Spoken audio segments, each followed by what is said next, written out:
Hello everyone, আসসালামু আলাইকুম। কেমন আছো তোমরা সবাই? আশা করি খুব ভালো আছো। আলহামদুলিল্লাহ আমিও খুব ভালো আছি।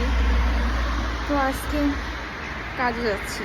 হ্যাঁ, যেহেতু রেডি হয়ে এখন একটা বের হওয়া মানে কাজে যাওয়া। আজকে বিকালে কাজ আছে, তোমাদের ভাই কাজ শেষ করে বাসায় আসছে আর আমি এখন বের হলাম। দুজনের সাথে খুব কম দেখা হয় এখন আমাদের, কেমন জানি হয়ে গেছে লাইফটা। যাক আলহামদুলিল্লাহ, কোনো সমস্যা নাই। আজকের ওয়েদারটা খুব খারাপ, বৃষ্টি বৃষ্টি, সারাদিন বৃষ্টি। তো আমি ট্রামের জন্য ওয়েট করতেছি, এই যে ট্রামের জন্য ওয়েট করতেছি। ট্রামে উঠে গেছি। আজকে অনেক পরিমাণ আসলে খারাপ ওয়েদার, বললামই তো, বৃষ্টি পড়তে আছে বৃষ্টি পড়তে আছে।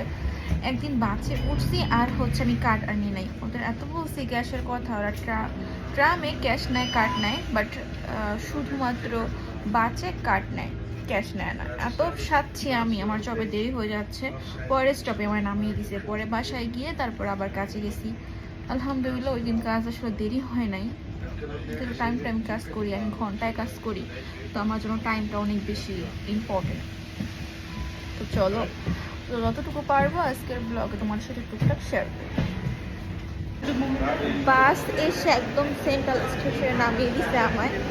এখানে অনেক ভালো ভালো শোরুম আছে, একদম অরিজিনাল যে কোম্পানির ব্যাগগুলো হয়, ভালো ভালো ব্র্যান্ডের যে ব্যাগগুলো হয়, ড্রেস, সব কিছু এখানে আছে। ভালো লাগে আমার, এখানে অনেক অনেক কিছু দেখা যায়। এটা আমাদের মেন সেন্টারেও আছে, বাট এখানেও আছে। High. Throw down. You finish? Ari, where is Arietta? Arietta. হায়াত, Hmm. This maybe office room. Maybe office. Room maybe.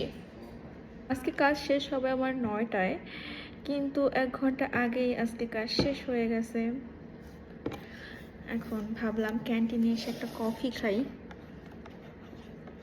ভাই কাজে এলে সত্যি বলতে 2বার করে কফি খাওয়া হয়, ঢোকার আগে, ঢোকার পরে। ফ্রি কফি যে কারণে আসলে খাওয়া হয়, আর খেলে একটু ভালোও লাগে, ফ্রেশ লাগে, নিজের কাছে মাইন্ড ফ্রেশ লাগে। কিন্তু খারাপ একটা অভ্যাস হয়ে যাইতেছে আমার।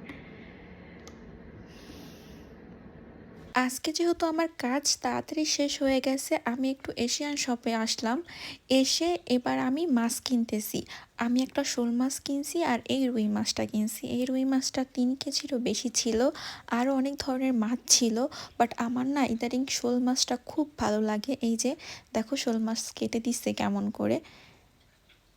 ও বলতেছে যে কিভাবে পরিষ্কার করতে হবে আমায়, তাও বলে দিতেছিল। তারপরে আমি এখান থেকে একটু খাসির মাংসও নিছি।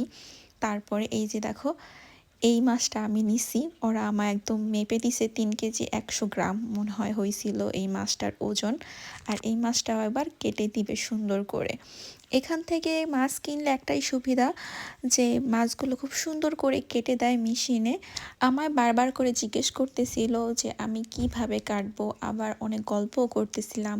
বললাম যে রোজা শুরু হয়ে গেছে।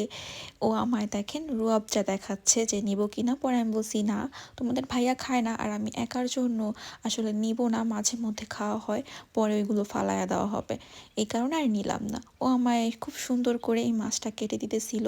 এটা একটা নেপালি দোকান, বাট সব কিছুই পাওয়া যায় এশিয়ান স্টোরগুলোতে, বাংলাদেশি। এশিয়ান স্টোরগুলোতে এলে কখনোই একটা বা দুইটা জিনিস কেনা হয় না, ব্যাগ ভর্তি করে বাজার করা হয়। আজকেও আমি যেহেতু একটু সময় পাইছি, ব্যাগ ভর্তি করে বাজার করছি, যেগুলো সব কিছু ভিডিও করা হয় নাই। তোমাদের কাছে কেমন লাগলো এই পুরো ভিডিও তোমরা কিন্তু অবশ্যই কমেন্ট করে জানাবে। ভালো লাগলে লাইক কমেন্ট শেয়ার করে দিবে।